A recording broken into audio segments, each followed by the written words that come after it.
Good day everyone, I'm Engine Cadet John Olsen Francisco and I'm here to demonstrate on how to create a forward reverse circuit.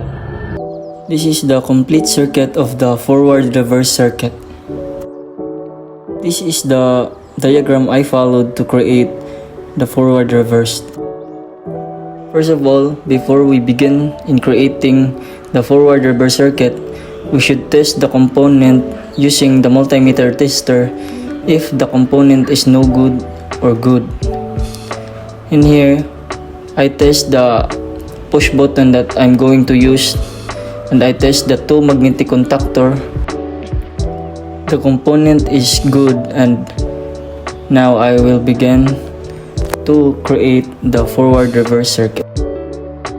First, we create a main circuit that contains a circuit breaker, magnetic contactor, overload relay, and a motor.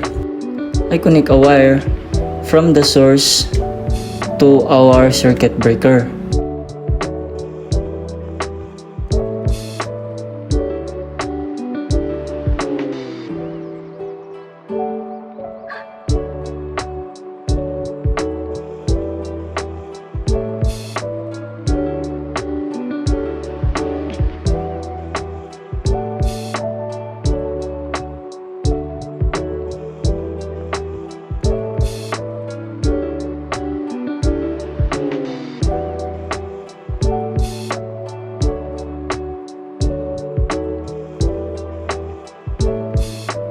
The second step is to connect a wire from the circuit breaker to the magnetic contactor.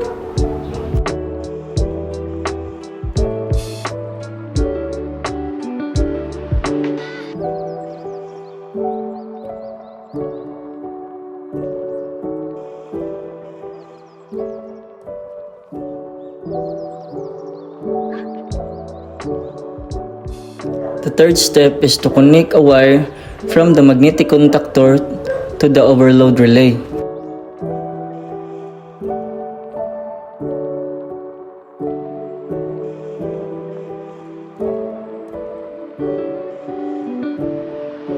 Then the last part in creating the primary circuit, I connect a wire from the overload relay to the motor.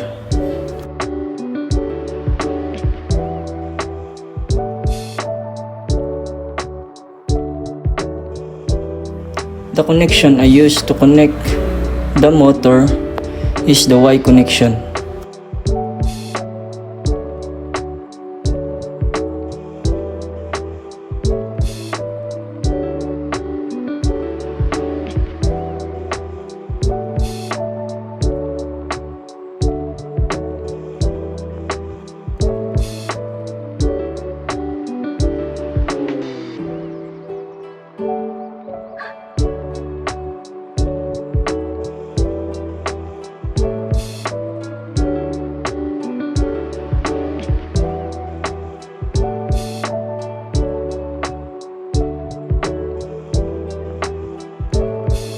So after I connect the motor to the primary circuit, I test the motor to determine if the circuit is right.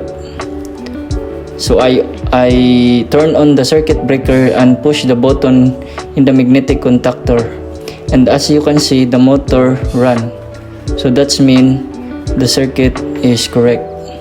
And after I test the motor, I turn off the circuit breaker for safety purposes and I start creating the forward reverse circuit. To connect the two magnetic contactor from the top side connection of the two magnetic contactor 1 and 2, line 1 to line 1, line 2 to line 2, and line 3 to line 3. And in the bottom side connection of the two magnetic contactor 1 and 2, from the T1 of the magnetic contactor 1 is connected to the T2 of the magnetic contactor 2. And the T2 of the magnetic contactor 1 is connected to the T1 of the magnetic contactor 2. And the T3 of the magnetic contactor 1 is connected to the T3 of the magnetic contactor 2. After that, I connect a wire from the line 1 of the circuit breaker to the overload relay number 95. And then from the 96 of the overload relay, I connect a wire to the normally closed push button, which is the stop button. And from the normally closed push button, I connect a wire to the normally open push button, which is the forward push button. And from the forward push button, I connect a wire to the number 21 of the magnetic contactor 2. From the number 22 of the magnetic contactor 2, I connect a wire to the A2 of the magnetic contactor 1. From the A1 of the magnetic contactor 1, I connect a wire to the line 2 in the circuit breaker. Now, I create a parallel connection from the number 13 and number 14 of the magnetic contactor 1 to the forward push button. The number 13 of the magnetic contactor 1 is connected to the other end connection of the forward push button, and the number 14 of the magnetic contactor 1 is connected to the other end connection of the forward push button, and this created the parallel connection. After I finished created the parallel connection, I tested the motor if the forward and stop push button is in correct connection, and then I start connecting the reverse push button. The reverse push button is a normally open push button, and to connect the reverse push button from the other end connection of the stop push button or the normally closed push button, we connect a wire to the normally open push button or the reverse push button.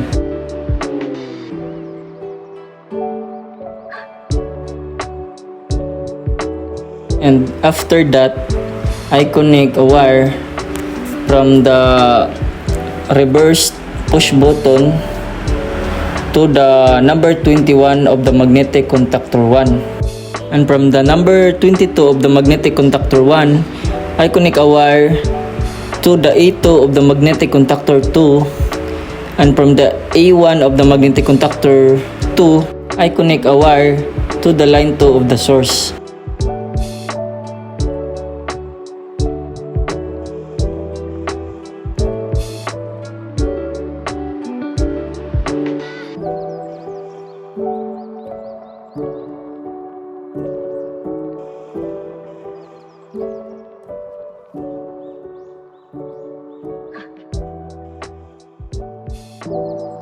Lastly, I created another parallel connection from the number 13 of the magnetic contactor 2 to the reverse push button, and from the number 14 of the magnetic contactor 2 to the other end connection of the reverse push button, and this created the parallel connection of the reverse push button.